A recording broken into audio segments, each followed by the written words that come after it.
प्रणाम दर्शकों, आपका स्वागत है। आज की कहानी का शीर्षक है रफ कॉपी। दोस्तों, आपने देखा होगा, आपने स्वयं भी अनुभव किया होगा, जब आप पढ़ाई कर रहे थे, तो आप स्कूल जब जाया करते थे, तो आपके पास कई तरह की कॉपियाँ होती थीं विषयों की, अलग-अलग सब्जेक्ट्स की। जैसे इंग्लिश सब्जेक्ट था आपके पास, तो इंग्लिश सब्जेक्ट की एक आपकी क्लास वर्क की कॉपी होती थी, जिस पे CW लिखते थे आप। एक होमवर्क की कॉपी होती जिस पे SW लिखते थे। ऐसी ही अलग-अलग विषयों की आपकी 2-2 कॉपियाँ होती थी। इन कॉपियों को आप बड़े साफ-सफाई के साथ इन पे जिल्द चढ़ाकर, इन पे बहुत साफ-सफाई से कि कोई इसमें गलती ना हो जाए, कोई करेक्शन हमें ना करना पड़े।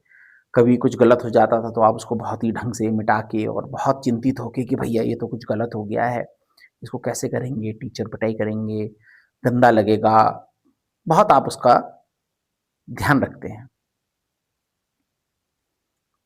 इसी दौरान टीचर आपसे कहते हैं कि भाई फटाफट लिखो, मेरे पास समय नहीं है, बहुत सारा लिखना है, कोर्स छूट रहा है, जल्दी-जल्दी करो। तो बच्चे क्या करते हैं, फटाफट अपने बैग से कॉपी निकालते हैं, जिसको हम रफ कॉपी के नाम से जानते हैं। और उस रफ कॉपी पे वो हर तरीके से टेढ़ा-मेढ़ा जैसा भी होता है उसको लिखते हैं। उसमें खूब कटिंग भी करते हैं, गंदी-संदी सी वो रहती है कॉपी। उस कॉपी पे अनुमन जिल्द भी नहीं होती है। किसी को दया आ गई, जिल्द चढ़ा दी तो ठीक है, नहीं तो उस पे जिल्द भी नहीं चढ़ाई जाती है। और वो कॉपी पूरे साल उस बैग में घर से स्कूल, स्कूल से घर चलती है। कई बार जिल्दों को बदलने का भी समय आता है, तब भी उस रफ कॉपी की जिल्द को नहीं बदला जाता है दोस्तों। उस रफ कॉपी में सभी इम्पोर्टेंट काम नोट होते हैं। कई बार तो घर की चीज़ें भी उसमें नोट की जाती हैं। जैसे आपके फ़ादर साहब ने, मदर ने, भाई ने, बहन ने कुछ कहा आपको कि भई स्कूल जा रहे हो या ट्यूशन जा रहे हो, वहाँ से आते समय ये सब सामान ले आना। आप कहते हैं कहाँ लिखूँ, कहाँ लिखूँ? अरे बोलो रफ कॉपी है, लाओ इसको लाओ, इस पे लिखते हैं फटाफट। आप रफ कॉपी पे लिख देते हैं।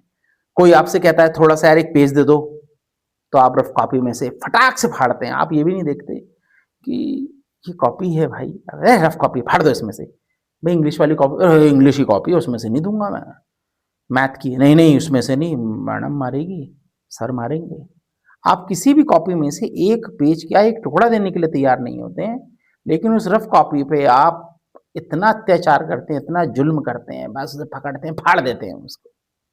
देखी जाएगी, हैं, रफ कॉपी है। आप इवन उस पे खाना रख के भी खा लेते हैं।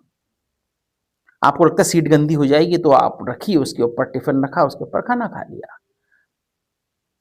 आप घर से कोई ऐसा सामान ले गए खाने का जिसमें बहुत सारा मसाला है, तेल है या चिपचिपाहट है, तो बैग में लग गया है, कैसे साफ करना है? रफ कॉपी का पेज फाड़ो, इससे साफ कर लो।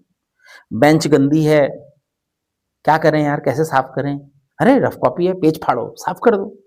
तो आपके स्कूल से घर, घर से स्कूल तक के सभी काम उस रफ कॉपी से आप करते हैं। सबका बोझ उसके ऊपर होता है। एग्ज़ाम टाइम पे, किसी परफॉर्मेंस के टाइम पे, प्रेजेंटेशन के टाइम पे, उस रफ कॉपी को एक तरफ फेंक दिया जाता है। सिर्फ सब्जेक्ट की कॉपी को बहुत अच्छी से जिल्द चढ़ा के, उसे चेक करा के प्रेज़ेंट किया जाता है। Sir, ma'am, my copy. सब तालियाँ बजाते हैं, क्लैपिंग करते हैं कि बहुत बढ़िया, कितना अच्छा लिखा है, कितनी अच्छी हैंडराइटिंग है, सारा काम पूरा है, बिल्कुल नीट एंड क्लीन है। बेस्ट अवार्ड दो इस बच्चे को, इसने कितना साफ काम किया है, कितनी अच्छी इस पे जिल्द चढ़ी हुई है।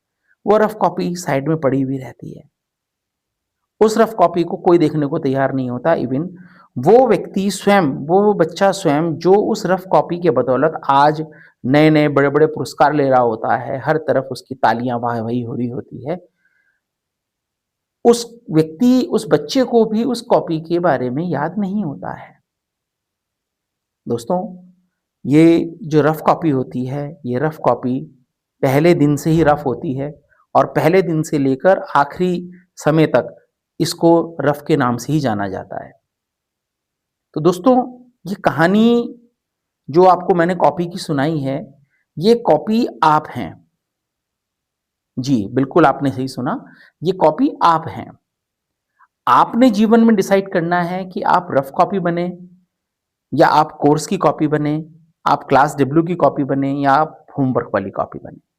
क्योंकि दोस्तों ये समाज आपको हमेशा रफ कॉपी की तरह इस्तेमाल करना चाहता है और चाहता ही नहीं है, आपका उपयोग रफ कॉपी की तरह ही करता है।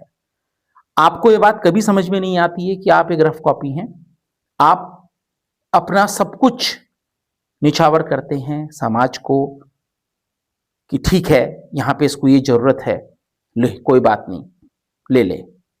हर तरह से आप मदद करते हैं, अपने साथ वालों की, रिश्तेदारों की, समाज की, दोस्तों की, साथ वालों की, राह में चलते हुए लोगों की। लेकिन वो सभी आपको सिर्फ़ रफ़ कॉपी समझते हैं, रफ़ कॉपी से ज़्यादा कुछ नहीं समझते हैं। क्योंकि उनको तो सिर्फ़ और सिर्फ़ ज़रूरत होती है किसकी? क्लास वर्क वाली कॉपी की। किसकी ज़रूरत होती है? होमवर्क वाली कॉपी की। वो उसके द्वारा ही अपने सभी कामों को लोगों के सामने प्रेज़ेंट करते हैं, लोगों को दिखाते हैं।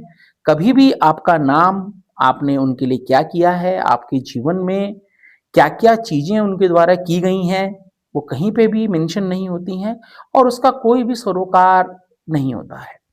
आप अपना पूरा तन, मन, धन समर्पण कर देते हैं, समय लगा देते हैं, किंतु आपकी कदर सिर्फ़ एक रफ़ कॉपी के समान होती है। काम पूरा होते ही उसे एक तरफ फेंक दिया जाता है, सेम आपके साथ भी ऐसे ही होता है। तो जीवन में आपको कई ऐसे अनुभव होंगे, खट्टे-मीठे अनुभव होंगे, जहाँ पे आप अपने आप को एक रफ़ कॉपी की भाँति ही समझेंगे। ये रफ़ कॉपी बहुत सारी चीज़ों को अपने अंदर लेके रहती है। कई तरह के विषय, सभी तरह के विषय, सारी घर की बातें, सारी उसके अंदर होती हैं। किंतु वो रफ़ कॉपी उन सब चीज़ों को अपने अंदर समेट के रखती है। काम होते ही उस रफ़ कॉपी को उठाया जाता है, फेंक दिया जाता है और एक अगले वर्ष के लिए एक नई रफ़ कॉपी फिर से तैयार कर ली जाती है। यदि आप इस भूल में हैं कि आप एक रफ़ कॉपी हैं और आपके पास तो सब कुछ है, सब चीज़ों का आपके पास ज्ञान है और आप संसार को बदलने की ताकत रखते हैं, तो इस विचार को अभी अपने से हटा लीजिए।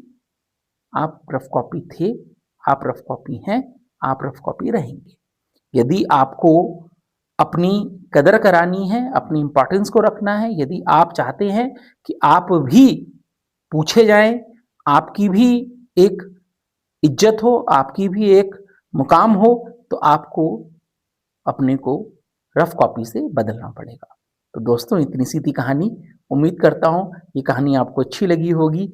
जीवन में आपने जब भी अपने आप को रफ़ कॉपी जैसा अनुभव किया हो, तो आप उससे कृपया निकलें और अपने आप को प्रेज़ेंट करें दुनिया के सामने कि आप एक रफ़ कॉपी नहीं हैं, आप वो कॉपी हैं जो कॉपी लोगों को इज़्ज़त, सम्मान, मान दिलाती है। तो अपना और अपने परिवार का ख़्याल रखें। धन्यवाद।